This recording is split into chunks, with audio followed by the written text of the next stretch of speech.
English. So ArcLab is one of the 3 platforms belonging to this project.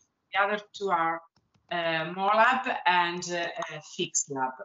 So ArcLab offers access to physical and digital data collections in European museums and conservation institutions. So it offers access to objects, technical images, samples, reference materials, and analytical data and conservation reports. What is ArcLab in practice, and what is ArcLab specifically in the Opificio delle Pietre Dure? So through this program, users can apply for a visit to the partners, to the providers of ArcLab. In this project, there are 16 providers spanning from the British Museum in London to the I know that you are probably, most of you are archaeologists or something like that. So probably you are interested to the heritage collection, historical England in UK. Then we have the Royal Institute, for example, for cultural heritage in Brussels, and the National Gallery in London. So there are different partners which are focused on different kinds of items, from paintings to bones or archaeological items. So we cover a lot of different materials. And through this project, you can have the users or the applicants can have a visit covered by the European project.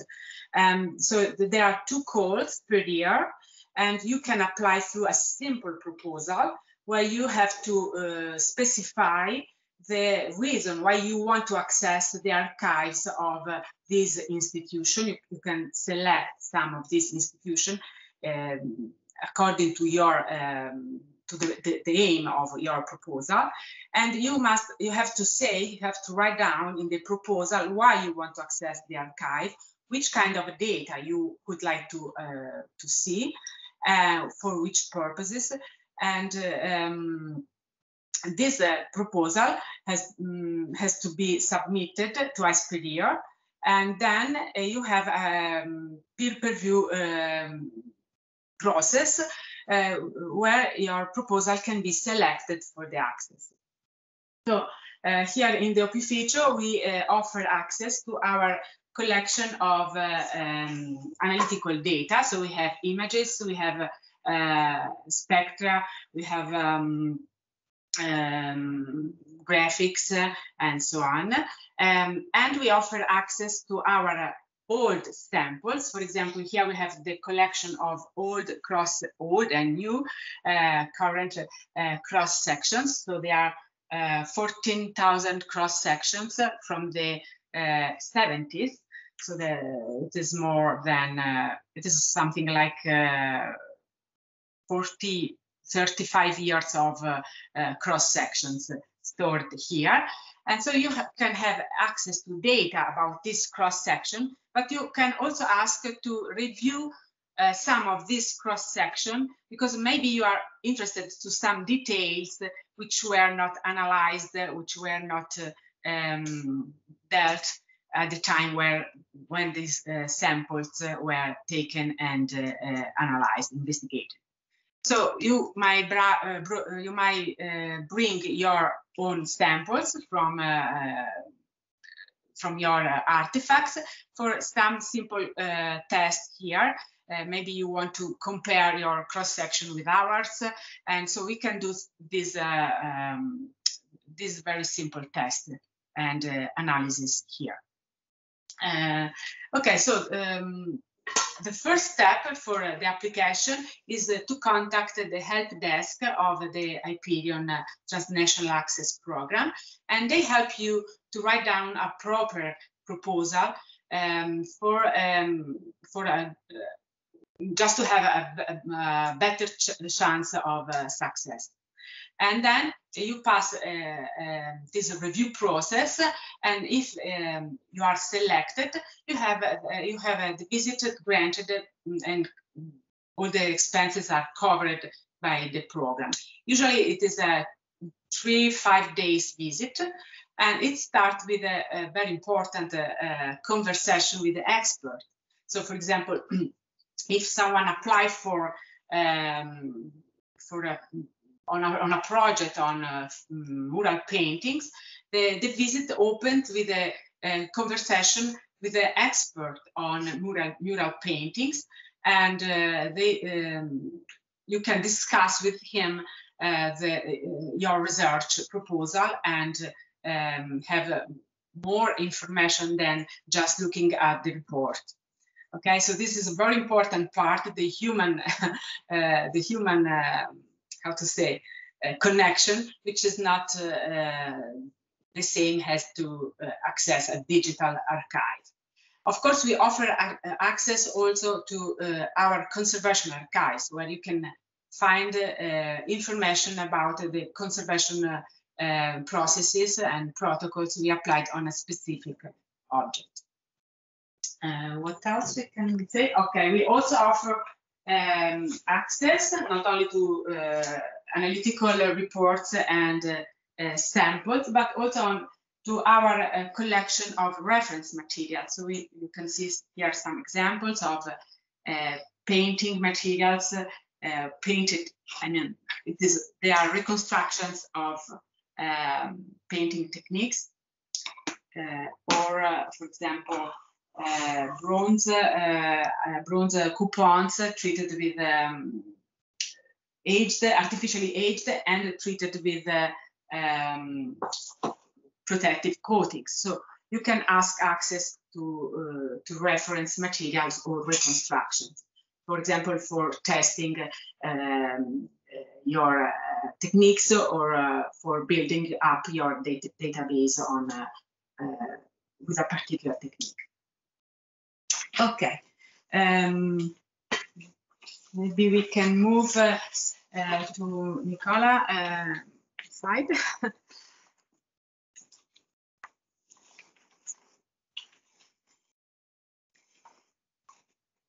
Okay, here this is the wing of the Opificio delle Pietre Dure, which hosts the scientific laboratory. So I want to introduce you a PhD student, Nicola Totta, and this is a very interesting project because the starting idea of his PhD was born after an archival access, and it was a very important and fruitful meeting with this user some years ago. And so now this is Nicola. Nice to meet you. You can take your mask off. Yes. And maybe you can tell something about your academic background. Yes. Hi, everyone. It's a big pleasure for me to speak with you this afternoon. And I'm Nicola Ricotta, PhD student at the University of Florence. Actually, I'm a conservator of cultural heritage, and I graduated at the Opificio delle Pietre Dure in November 2018. My course of study is about metallic and terracotta, ceramic materials.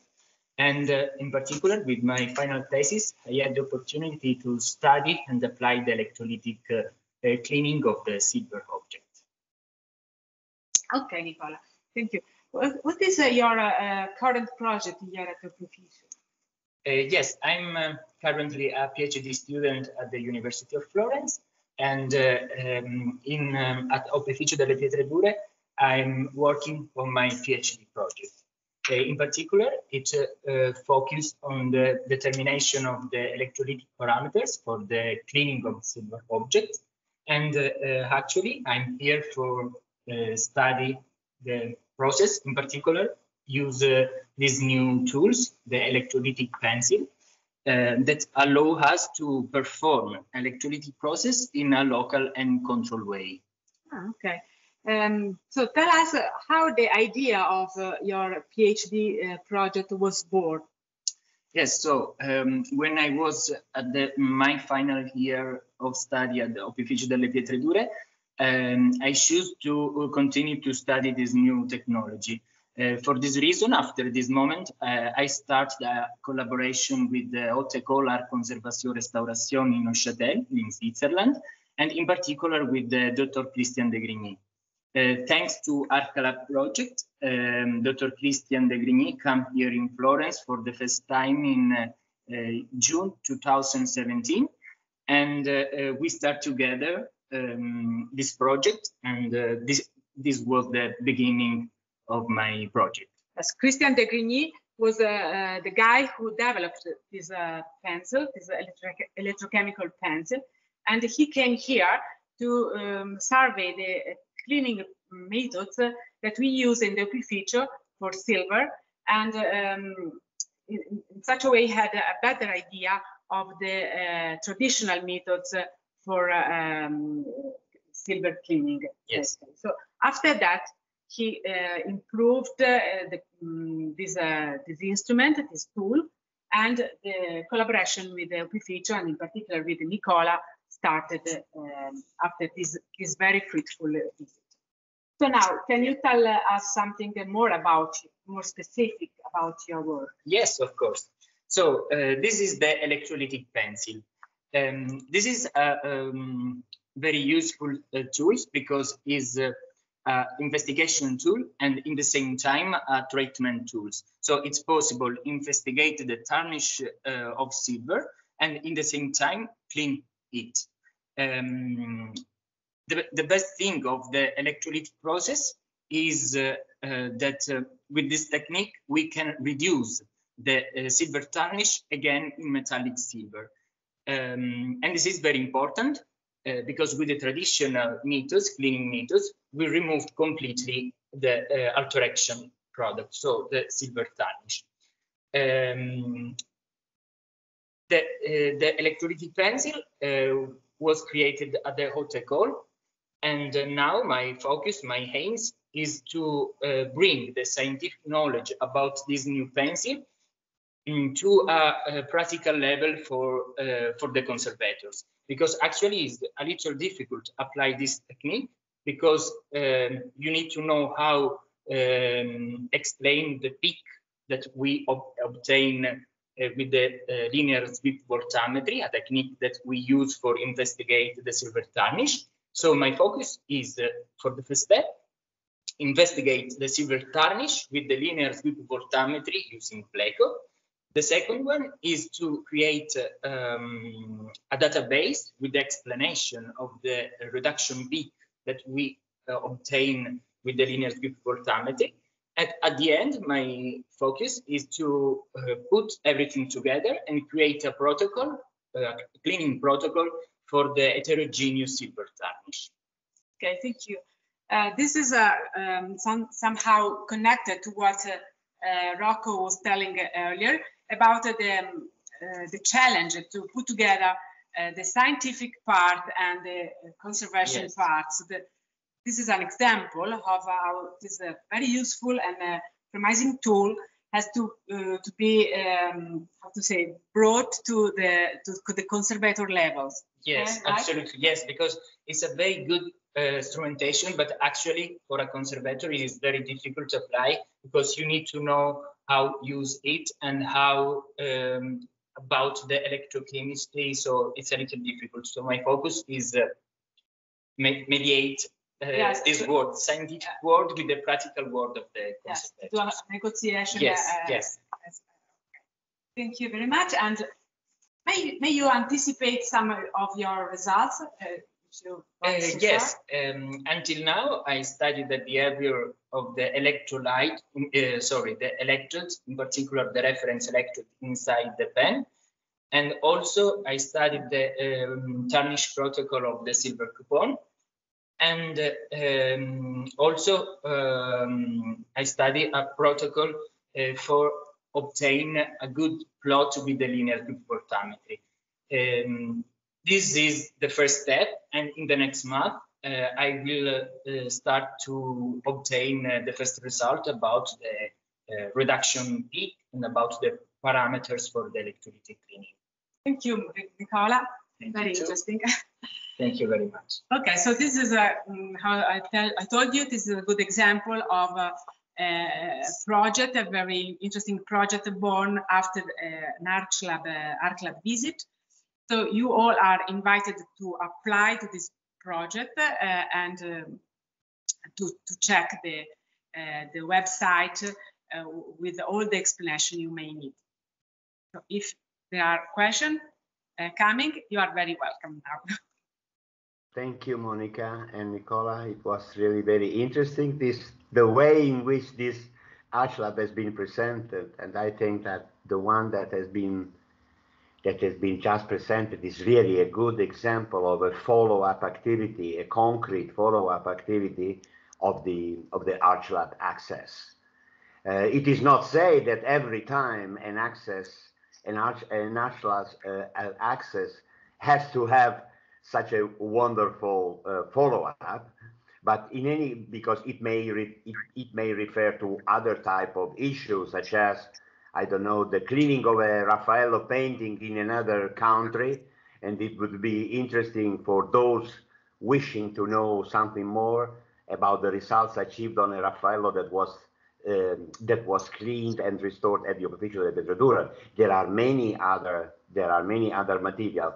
So the ARC lab is not only open to researchers, but it is also open to art historians, archaeologists, and conservators that are dealing with a specific project, with their own specific projects, where they want to achieve more and to get more detailed information on the way others have been tackling the problems that they wanted to solve.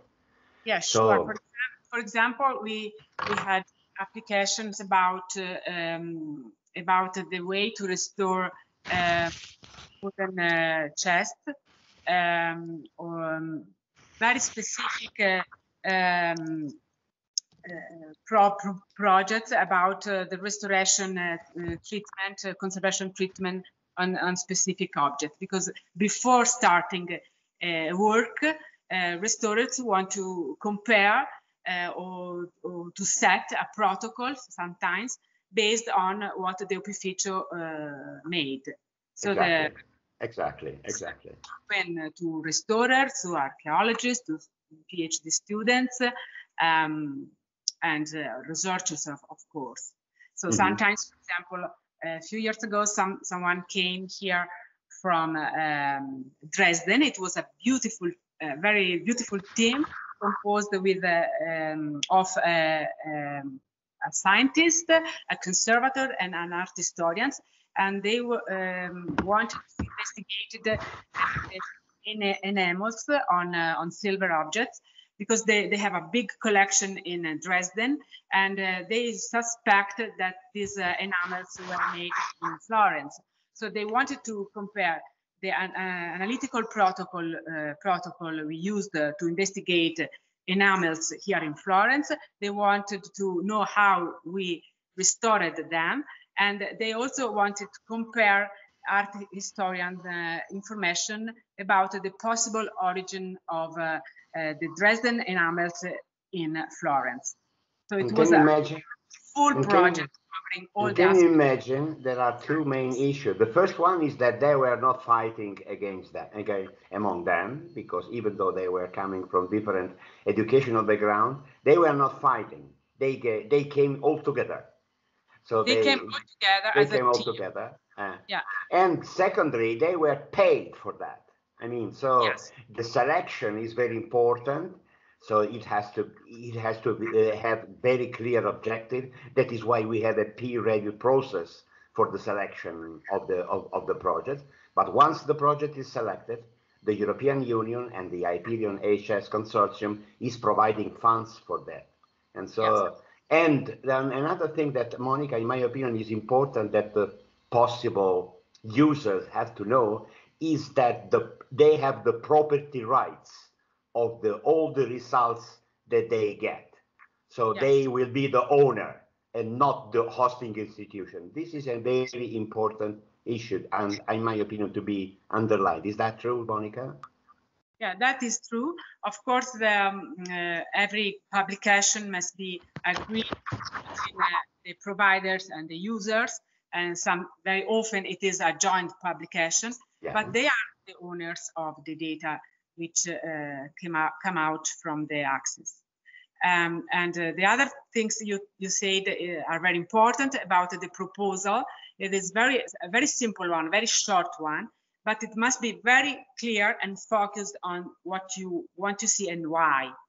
So this must be very clear in order to have chances to pass the selection. That is why there is an help desk that is helping really a lot in the preparation of the proposal. Is that right? Yeah, that's exactly. The help desk is key to get a good proposal prepared for the application. Monica, and there is the project covers the accommodation and flights, so and travel expenses, so you are fully covered for that. Great. There is a question from the chat from Charlotte Hoffman. Thank you very much for this insight. How specifically do I need to know what materials is available at the Opificio delle Pietre Dure in order to submit an application to ArchLab? Yeah, so the first step is to check the website through the IPERION project. So there is a general description of the content of the archives of the Opificio, but to get more specific information, you can contact me. I am the reference person for the Opificio, but every provider has a reference person, or the help desk. The help desk may address you in a better way, because maybe you think about the Opificio, but there are maybe other archives which store the information you may want. So they can help you. The help desk make a survey for you and gives you the very useful information about the data you are looking for. Great. I understood everything. So it is nice. Is there any other question? Charlotte, by the way, is thanking you for the answer. And are there any other comments or questions for our friends Monica or from Diego, from Paolo, from Diego, from all the others, from Anne-Marie still, if she's still online? Well, I have to say that you remember that I was a little bit wondering about this virtual tour, and to be honest, Monica, I am just feeling as being there. Ah, thank you. Which is no, I mean, if I had this feeling, I don't see, apart from the personal contact that we may have, that would be, of course, very much more interesting than that, but actually the juice of your presentation has been extracted as well in the same way, without any further difference, if we were there present in person. So apart from the fact that it would be great to be there and seeing with the eyes and not with the screen, of course, is completely different. But the information that we wanted to pass to the participants related to ArchLab and to the activity of the Opificio delle Pietre Dure, in my opinion, they passed. I mean, they should have got them. Yeah, of course, it is not the same as you said, but we are getting familiar with these tools now, so we have to pass our messages through the screen somehow. There is a question from Luisa Bigorelli. Do you organize some schools or training for PhD students on various and specific scientific topics? Actually, we don't. We have seminars, of course. We have presentations, and we can host people for a part of the PhD or for carrying out some specific part of the research if they need to compare. So we are open to access in some way, even beyond the art club programs. Please contact us personally if you want to propose some research, some common research to carry on here. But we don't have specific programs for PhD students.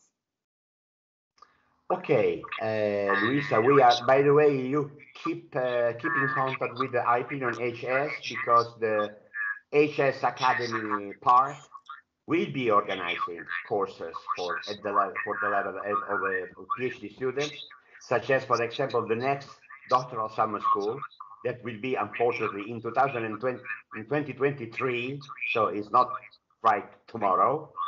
And it will be mainly on built heritage. So we will move from collection to built heritage. But we are planning many other initiatives that will be then taken and delivered at a regular basis once the European research infrastructure on heritage science will be established in 2023.